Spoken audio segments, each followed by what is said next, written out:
and what they found. They went to his property on Star Island, which is where a lot of very wealthy people, celebrities live, and we were able to see photos of the way that this search warrant was executed. We can see that they took 80 to 90 officers with them, including 25 special agents, special response agents, who essentially went there first to make sure that this was a secure place for them to be.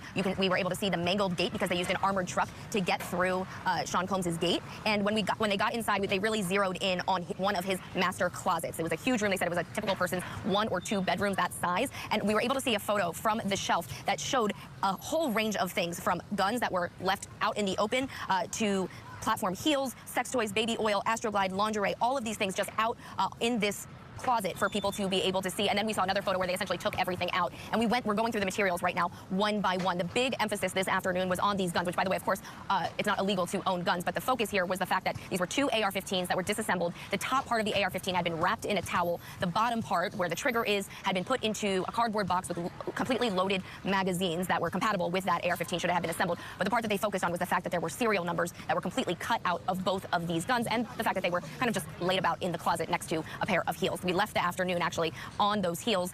The agent that was on the stand pulled up the bag, the evidence in person, but we will see tomorrow morning him cut open the bag and show the jury these heels. He was able to leave the witness stand today to show the jury the evidence that we were seeing in the photo one by one. He showed them the top part of the gun, the lower part of the gun. They're really digging into how they executed the search warrant and what they found as they try to really set the scene for what things were like in Sean Combs' home.